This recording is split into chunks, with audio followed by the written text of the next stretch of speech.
So welcome everybody to the monthly 50/50 conversation series. Today is August 11th, 2025. And I'd like to, just before we start, to pass on the microphone to Moira so she can say hi. She cannot do a lot of talking today. So I'm going to just... I can't tell you how grateful I am for AusNet because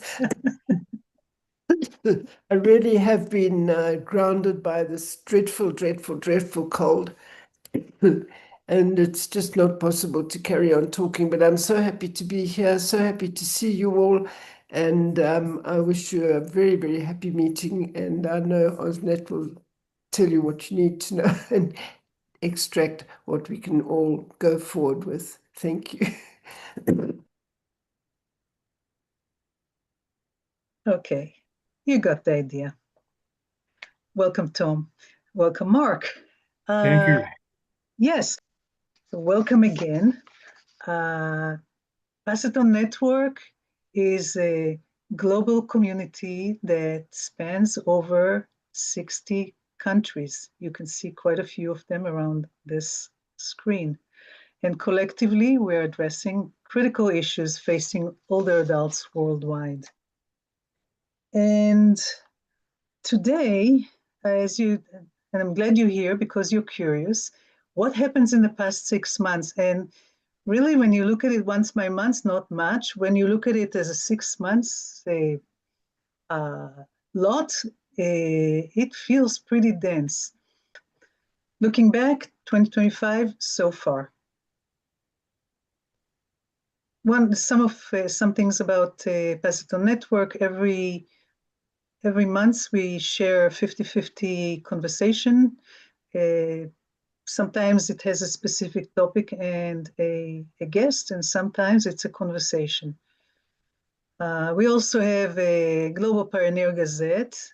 All of you who are around here in that call also received that newsletter. It comes around every quarter, and it has many, many stories, links, and news about pioneers and about what's happening in the older adult world. Once a month, we also have a open house, 2 sessions that fit different time zones. Moira, you can register for those and speak with Moira and speak with each other. It's a really nice forum. So let's just take a quick look of what happened in our 50/50s since January. You know, Pass It On Network is now 13 years old, practically a teenager. And back in January, we did our annual reflection, and we tried to see what our collective it looks like. One of the biggest insights, no surprising, was that we have a unquestionable capacity for connecting pioneers, positive aging advocates from all over the world. And true to this spirit, we dedicated both March and July calls to Pass It On networking. Basically, nothing but small breakout rooms that you could get to know one another in a more intimate way. It was quite successful. The feedback was great, and we're going to do it again before the year end. In February, we hosted Linda Smith, a founding pioneer from South Africa, and she shared with us how through her 50+ skills organization, how they are mobilizing the skills and drive of 50+ professionals in the marketplace that craves these skills. As of now, she's expanding the operation nationally, creating hubs in rural and metro areas. In March, we hosted the first Pass It On networking call, to the delight of all of those who participated. It was very well received, and as I said, we'll continue to weave it in a few times a year. In April, we heard from Margaret Young, Famada Shamam, and Vijay Naradu. These are pioneers in GARP. GARP is the Global Alliance for the Rights of Older People. And they delivered an uplifting update about the next steps towards the UN Convention for the Rights of Older People, and more about this in a few minutes. And inspiring reporting on what is happening in the aging arena in Mauritius, and a creative engagement through storytelling in South Africa. In May, we hosted Rick Moody. Rick, another pioneer, spoke about climate change in an aging society, and his book and role models and who inspired him. And one of the people that inspired him was co-founder of Paciton Network, Jan Hively. And we were glad that to have Jan with us one final time. And sadly, as you all know, she passed away later that month. In June, pioneers from everywhere gathered to celebrate the Paciton Network and its two co-founders, Moira Allen and Jan Hively. And it was a mixed emotion because we were very happy to celebrate Paciton Network, but also Jan passed away at the age of 93, just 2 weeks earlier. But nonetheless, it was a very uplifting event, and founding members of the network walked us through the 12 years since Paciton Network launched and left us yearning for more. On the website, you can find a delightful tribute ebook and with history, letters, and photos. And our YouTube channel, you can see the recording of the event. Highly recommend to go and revisit it or visit it for the first time if you haven't. In July, we returned with another Paciton networking round attended by many of you. Yeah, it was delightful. And did I mention connection? Yeah. So here we are, halfway through 2025. We're ready to share what else has taken place in the past 6 months beyond the 50-50. It's already quite a bit. To start with, I'd like to dedicate a few minutes to how much we're missing our beloved co-founder, Jan Hively. She was 93 and lived long life and impacted many people. Beyond anything else, Jan believed in the power of co. As a co-founder, she saw the Paciton Network as co-creative catalyst for connection, collaboration, and continuity. And today we are doing it all together everywhere.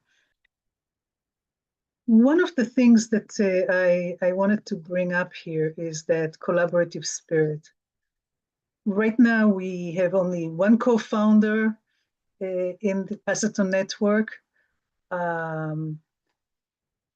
And knowing that this network was built on shared momentum, and everybody comes here with their own vision, and we all come here and share a vision, this co represents a collective potential.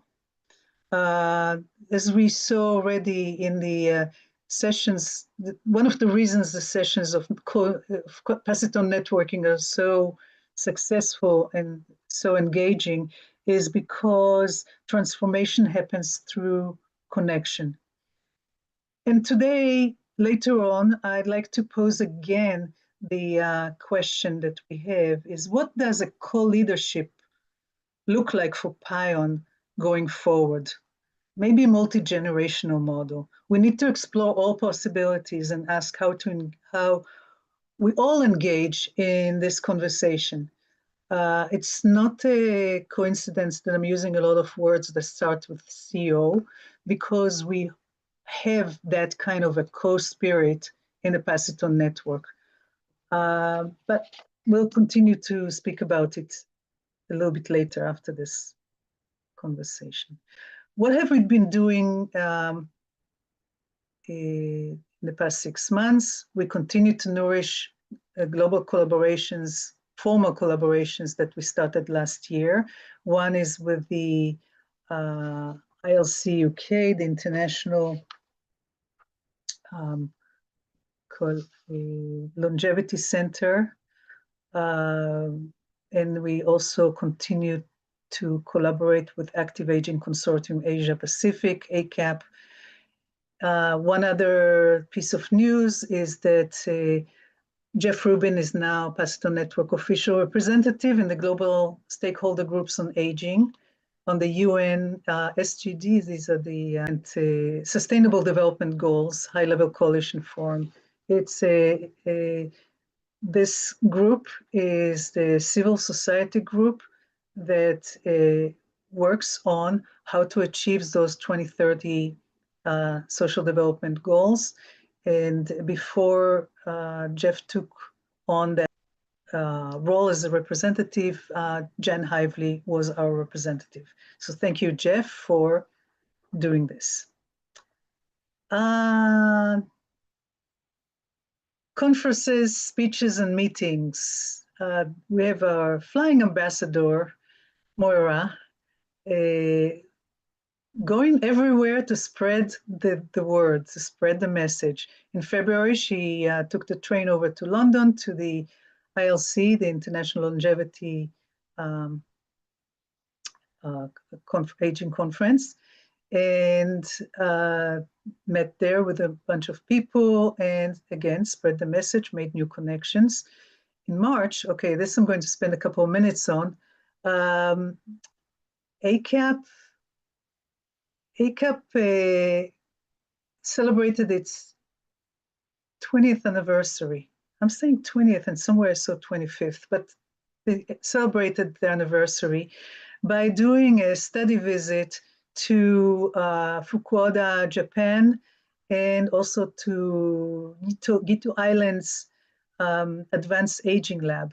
So here you can see Moira and Catherine Braun. She's the president of ACAP in Japan. We also see Cullen Hayashida, another pioneer and ACAP activist, making traditional noodles. I think they all made traditional noodles there, and a group photo of the group that traveled. But I wanted to share with you, because this is, you say, oh, Gito Island, what is this? Okay, this is kind of part of Japan. And the Gito Islands are right here. Japan has 126 million people. Gito Islands have much fewer. But there's something very interesting here. And I think that in many ways, it also addresses issues of rural communities everywhere, except more complicated here. You can see that there are all many different islands. 40% of the population there is over 65 and declining. This is from 2000 or 1995, and this is 2005. The numbers are right. It used to be in the 50s, there used to be 93,000 people on this little tiny stretch here, and now there are only 32,000, and about half of them are over the age of 70. Just this one island, Hikasha, this one here, was 4,500 people in the 1950s, and right now there are only 250 people there. Most of them getting their sustenance from the government. Moira visited, and I asked her, what is the one thing that really impressed you in your visit? And she said, integrating drone technology in delivery of essential medication. It reduced the time for delivery time for essential medication from hours to just 10 to 15 minutes. And it's really clear to see what's happening here. Before, deliveries relied on ferries or some kind of air transport with the sea planes or something like that. And now drones can carry about, say, almost 4 pounds or close to 2 kilos, carry them within minutes to wherever it's needed. And this is not only good for the older population there, it is also offering new economic opportunities for this kind of market. So I thought this was a very interesting lesson that maybe is useful elsewhere. Not stopping there, EUREG Council meeting was in April in Riga, and also the something that Margaret Young is going to speak about in a few minutes. In Geneva, Switzerland, the Human Rights Council adopted resolution to start drafting the Convention for the Rights of Older Adults, finally, after 15 years. GARAP members are meeting to strategize response and content proposals, and that happened in April. Then in June, Moira traveled to Leuven, Belgium, for the Age Platform Europe, and she reminded the audience that intergeneration solidarity flows across and within ages. I will post in the highlights document link to that video. It's fascinating.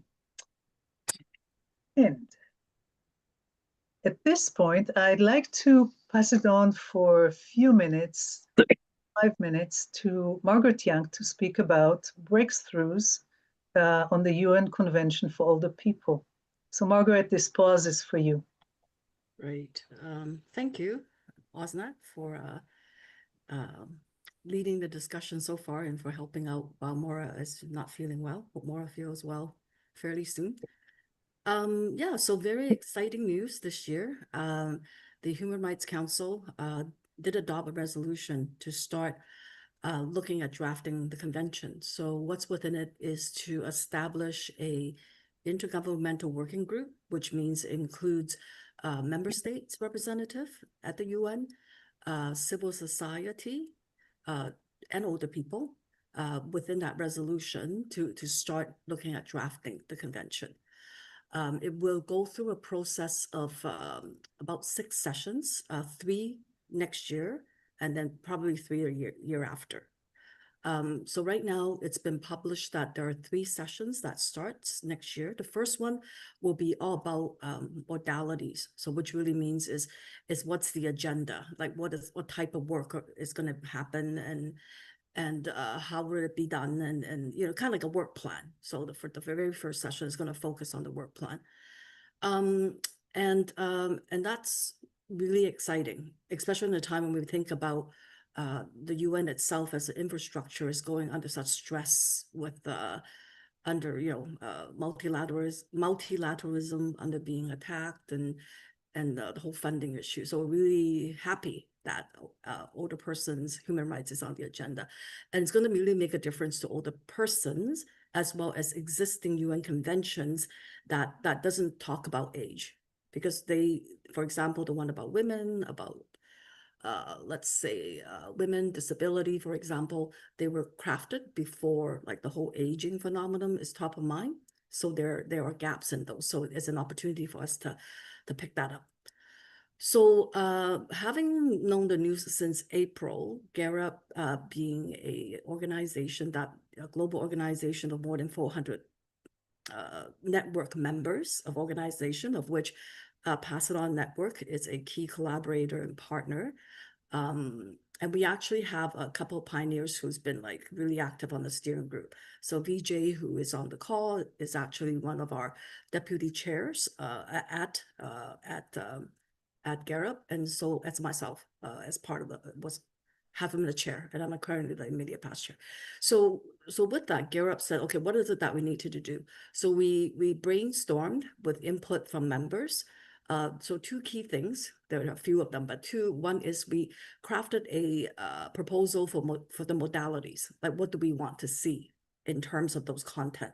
Because civil society have been advocating and collecting what needs to go into a convention, right, through the work of all the past years. So we want to be able to kind of share that and influence that with the government. So we have a drafted modalities document. The second is we started to think about how we want to gather input. And we want to make sure that input is globally diverse based on regions, based on the older person's identity. So we actually came up with a content gathering approach and a content working group concept. So all that has been shared with our members meeting, and everybody's really receptive. We went out with a call for interest to be on the content working group. So there's actually 2 layers. So one is a core group of individuals up to 15 who's going to guide and do some of the hands-on analysis and all that stuff. And then broadly, anybody who's interested, who might say, well, I don't have the time to be there every single month to do this, but I am very much interested in participating or leading certain projects. So anyway, so that call is out. And then for the Human Rights Council coming up, we have a joint statement that the GARUP members have helped create and draft it, and our emphasis is going to be on the modalities, like what we want the sessions to look like in these intergovernmental working group. So all that is kind of underway. So I think, as we sit in our various, space, thinking about where we are, how close or far away we are from this work, there are a few things that we can do. So first is that while it seems like it's a technical exercise to gather content for the convention, it is vital that we also look at it as an opportunity to create awareness and start advocating for our respective governments to support this work. Because after it's drafted, it doesn't mean automatically it's accepted. All the member states still have to then kind of vote to see whether or not they adopt it, sign it, and then it has to go back within our various countries to look at, okay, once it's adopted, meaning there's just a majority agreement. Once it's adopted, it has to come back to our country to get ratified so that it can become part of our legislation. So this whole journey of drafting is really an opportunity, regardless of where we are, to help build awareness around this.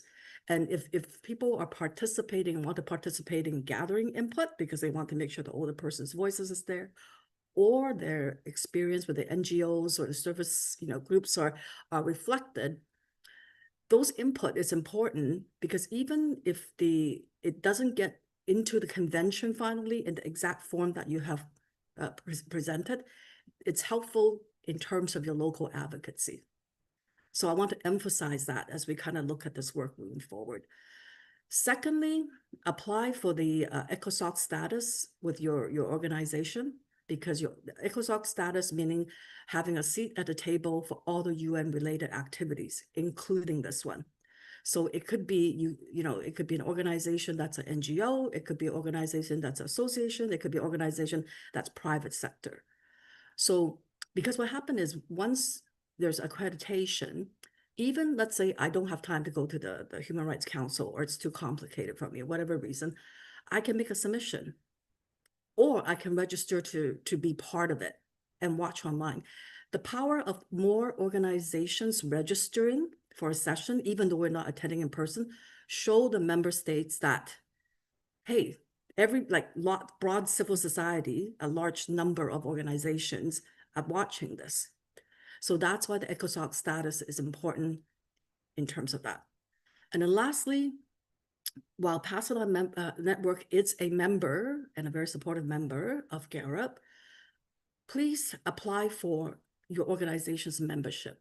Because what happens is there's a lot of communication, for example, briefings that we invite GARUP members to. The information will definitely go to Pass It On Network, and we tried our best to get it out to everybody as soon as possible. But the timeline don't always match. So if you're really interested in this topic, or if you have some interest in this topic, become a member of GARUP. For a GARUP membership, there is a nominal fee depending on the revenue of your organization. It's also, so it's tiered. Also, there's a difference between low-income countries and high-income countries. So we kind of built that in. The other thing is with GARUP members, we have programs. Sometimes when we have grants for mobilization, only GARUP members can apply for those grants. And we're also looking at refining our membership policy. So, you know, the key message there is join GARUP, be a member, so that you can help support getting this convention. So I think those are kind of my key spiels in terms of what we want to share today. Thanks, Osna. Thank you, Margaret. I wanted to add something that GARUP website has a lot of information that can give you some language to do this awareness building in your local communities. A lot of great initiatives grow bottom up.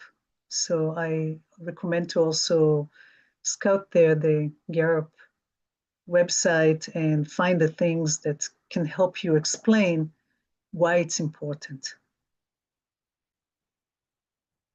And kind of looking into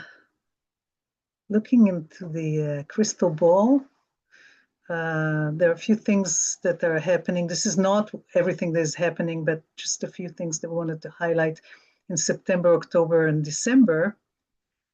November is still happening, but we didn't have any particular event that is happening there. In September, the long-awaited 17th International Federation of Aging Conference, this time is in Cape Town, South Africa. Moira is already there. Many of our pioneers are poised to take the flight over to Cape Town to participate. And our 50/50 in September is going to be straight from the conference. And we're going to hear of what's happening, what Passiton Network Africa is doing, which is, this is an opportunity to announce that we have added a page to the Passiton Network website dedicated to Passiton Network Africa, who's a growing group. And basically, if you go to passitonnetwork.org/Africa, you're going to see all the people who are actively making a difference in Africa. I will include that link in the chat later and also in the highlights document. In October, obviously, International Older People's Day, and Silver Echo, which is a marketplace conference for all things, all business opportunities that address the silver generation. In December, Human Rights Day, and you know, this is just kind of tip of the iceberg of all the things that are happening around the world. I encourage you to look at our Passiton Network Gazette and find more about things that are happening around the world. And okay, what you've been waiting for. We wanted to give you an idea of how much it costs to do a Passiton Network outreach like we do. And we rely on your donations to operate all these really minimal outreach things. But we do need to pay for them, and all the costs have increased this year, as you know. There's like bread and cherries and milk, also Zoom, website licenses and things like this. So far, we're looking at our expenses this year are $3,112. And this is just an interim estimate. It's not going to perhaps double itself by the end of the year, but it's probably going to be a few $100s added to it. We had some donations. You can see one angel donated $2,500, and the rest of it is a cushion that we're going to have to cover us for the rest of the year and perhaps a little bit into next year of $1,708. So far in 2025, as I said, most services have increased their costs, so we're not looking at finances in the next year or two or more to go down. They're actually going to go up. So we ask you to support Passiton Network with your donations. We're all volunteers. We want to continue to offer you this rich experience. We can't do it alone. And please just click on the donate link in the chat. I'm going to put it there in a few minutes. Or go to our website, passitonnetwork.org, and click on donate and give whatever you feel like it's worth for you. We do rely on your financial contribution to help us cover our operating costs, and we appreciate really from the bottom of our heart each donation. And the hour here is not a royal we, it's everybody here around this screen, because we all benefit from this. We all benefit from the connections and the networking that we do. So thank you very much for your support. And that was the end of this long introduction. And I'm going to stop. Oh, you know what? There's something I wanted to share. So I don't know why I kept it there. This was a gerontologist, Robert Butler. He said in 1975, and it's so true when you look at it today, today's children will one day be older people, and today's older people were once children. There's a unity and a continuity to life, which we must bear in mind. When we are negative toward old age, we're slashing our own tires. This is really our own future that we're talking about. So this is quite profound in my view, because we were talking earlier about how intergenerational, multi-generational is something that flows back and into the future and from the future back. It's a seamless integration. And so the question, I want to go back, we'll just take a few minutes, maybe 10 minutes, we'll go into breakout rooms. I want to go back to this question I posed before. We posed it last month, but it didn't get much traction. But I think today it's very salient to actually ask that question. How do we co-shape a multi-generational leadership model for Passiton Network?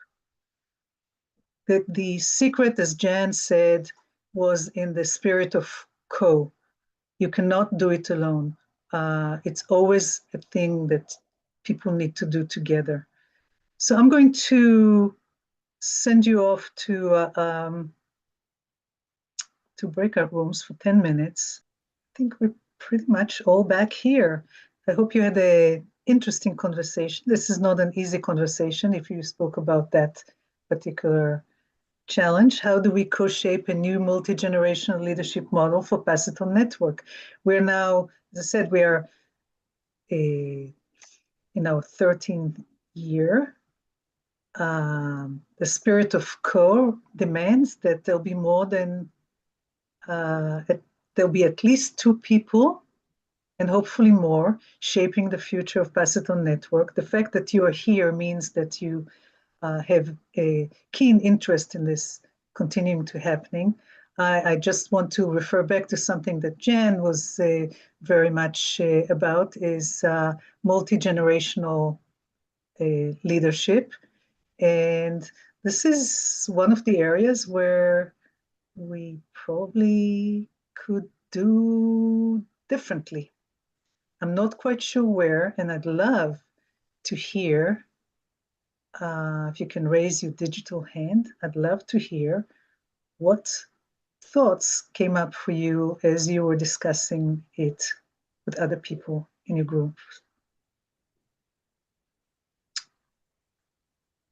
Paul.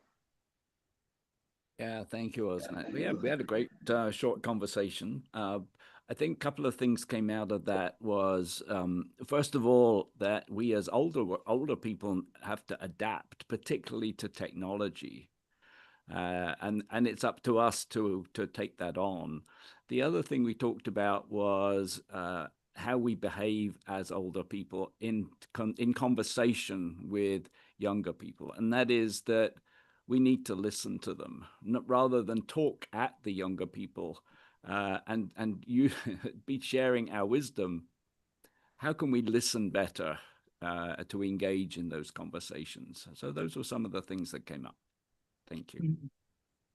Thank you. And Tom? I was in the meeting with Paul, and there are a couple of points that remain in my mind. And it relates to the word co in terms of cooperate, collaborate, co-generate, and the fact that the PION meetings, 50-50 meetings, provide wonderful opportunities to network. And I referred back to the very first 50-50 meeting where we talked about networking, and I believe I had a little piece of that and talked about how networking can be very productive, but one has to realize that it takes a very proactive attitude towards the networking because the outcomes don't just naturally appear. You have to participate with a focus and an interest in getting things done. One suggestion I might make here, the reference earlier to the meetings of the organizations in England and in Japan, I thought it might be, at least to me, very interesting to perhaps at a 50-50 meeting have someone from those organizations give a presentation, because I have no idea of what particularly the specifics are of what they do. Mm-hmm. Excellent point. Excellent points, Tom. Definitely, I will include the links to those organizations in the highlights document. And yes, why not? This is it's part of how can we be part of it.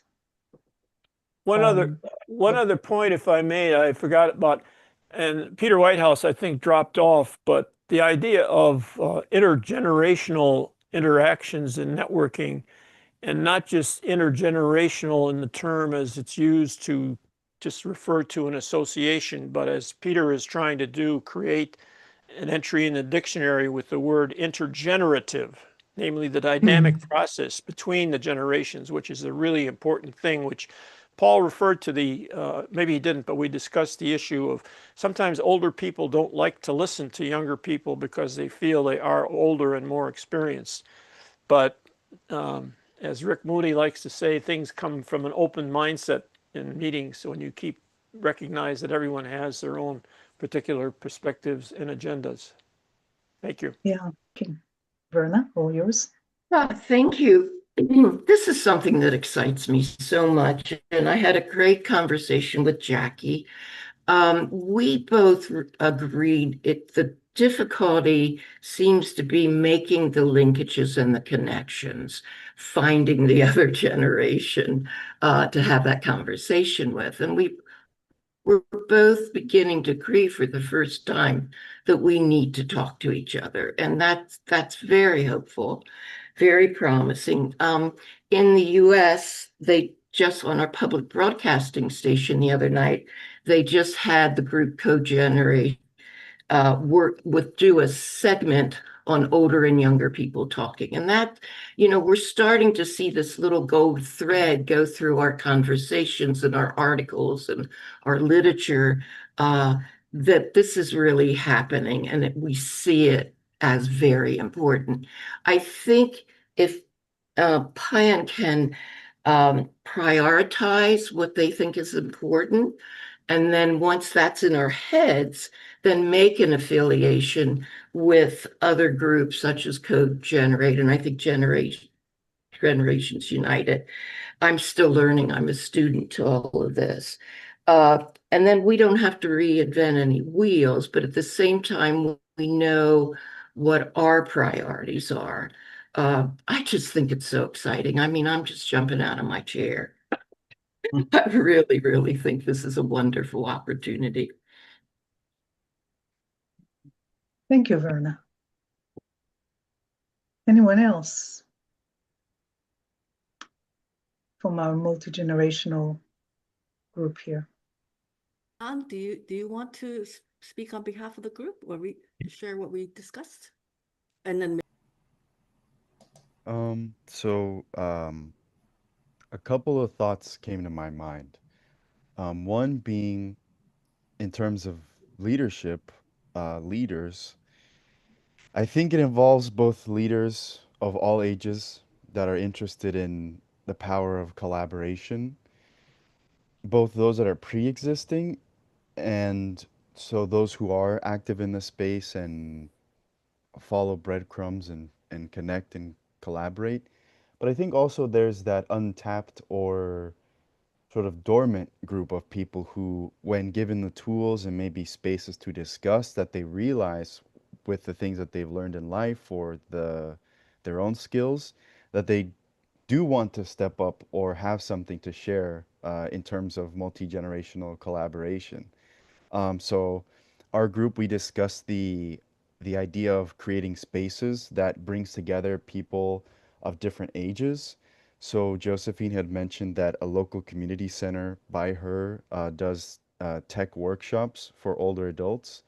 And we talked about how it would be interesting if, say, a younger person came and provided their support, how, yes, uh, a particular patron's questions might get answered on tech, but also it's the ability to have that space where people can come together and where it can lead to discussions about, a particular connection that two people might have despite their differences in age.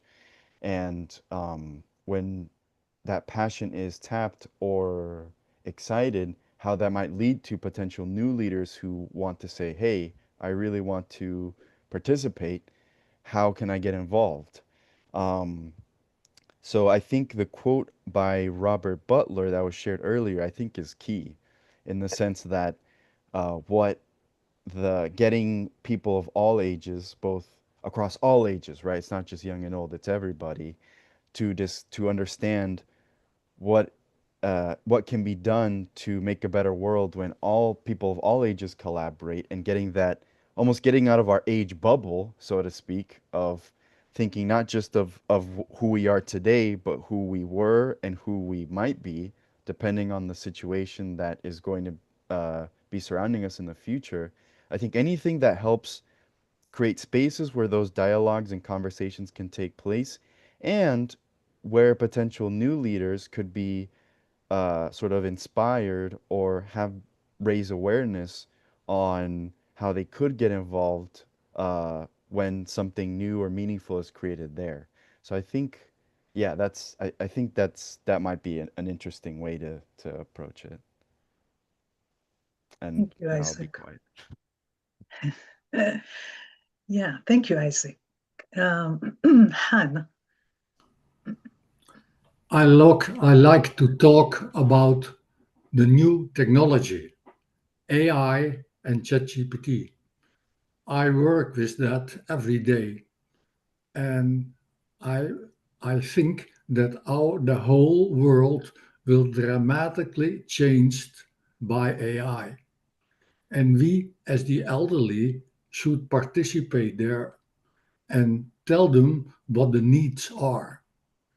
And so if you talk about leadership, I think you should be participate as organization in these new technologies. And age is there completely unimportant. Age is just a number. I am 88 and I work with AI and ChatGPT as well as younger people. That make no difference. But we should participate. And I see in the Netherlands that a lot of elderly are afraid of that and don't participate. So we as engineers, we don't know what the older people want, what their needs are. And that's important that we participate. Thank you, Han. That's what we talked in our group. So important. And you were saying something, we don't know what they want.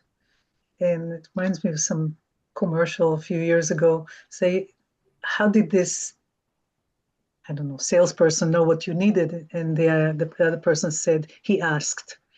And I think asking questions and being interested is probably one great way to find out what other people want and how to get there. Margaret. Just building off what Hans said in our group, which also included Chippo and Rebecca, we use that as kind of a jumping off point to think about, now that, we have one leader instead of two co-founders, like two co-leaders, like what might be important attributes or important to PION when we think about the pair of leaders, and that's an opportunity. So the thought is that have maybe a more seasoned person together with someone else who can help grow with PION and grow with the longevity narrative, who can look at and understand sort of, what are for example, technology, what are the things that are important, or other trends, so that it comes together in that kind of leadership process to think through what's needed moving forward. So that's one key thing.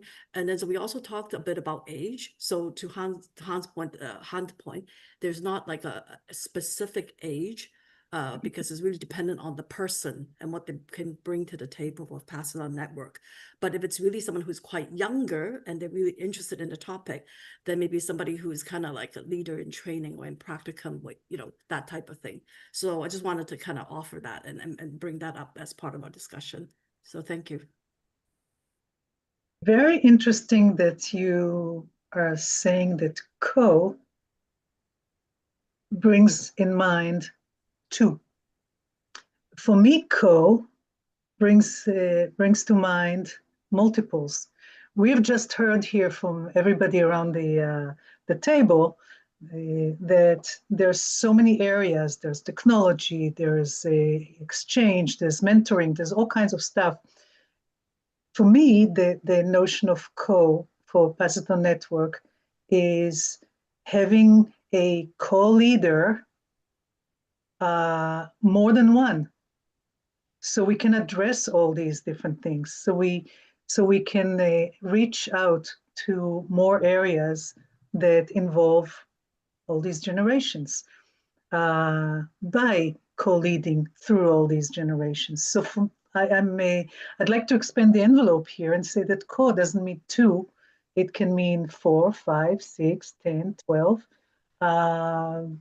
It could mean a lot of different things. So just throwing it here into the mix to consider. The next 50-50 conversation will take place on the 8th of September. It is the eve of the first day of the IFA conference in Cape Town, which is going to take place between the 9th and the 13th of September. We are going to broadcast straight from the event. Pasadena Network Africa is planning a major appearance along with a number of international pioneers attending this important gathering. So please come back for September 50-50. It's going to be interesting.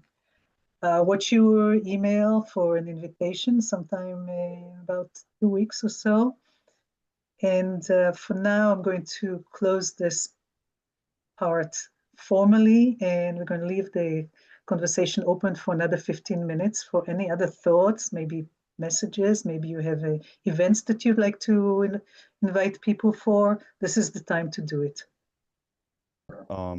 So for the last 2 years, I've been tuning in to the PION network through my AmeriCorps service term, and it has just ended. So I'm asking to the group if I'll be moving to Ireland for my master's in digital humanities. So I welcome any organizations or contacts on work of older adults and technology that you may be aware of in Ireland or in other nearby regions, because I'd love to just learn more about them. And since I'll be there, I'd love to learn what people are doing while I'm there. So yeah, just a quick announcement on that part. And I'll put my email in the chat as well. So thanks.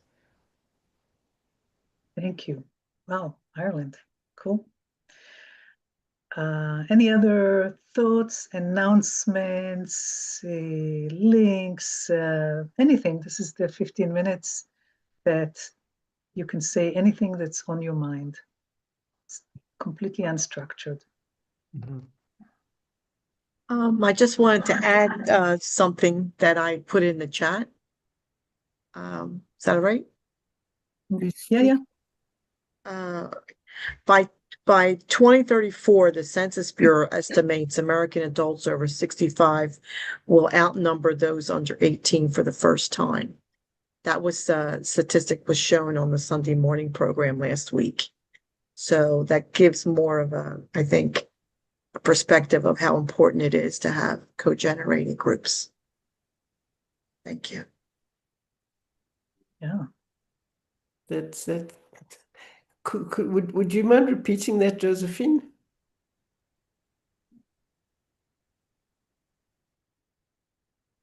Sorry, I had muted. I added it in the chat if you need it later. But by 2034, the Census Bureau estimates American adults over 65 will outnumber those under 18 for the first time. So basically, there'll be more older adults than younger adults because I guess less are being born. I mean, it catches up by then. It's just it's so close, you know. Usually these statistics go way out, but Right. No, 20. Right. It's not that far away. It's not that far away at all. It's not even. It's 9 years away. If my mathematics correct. Yep.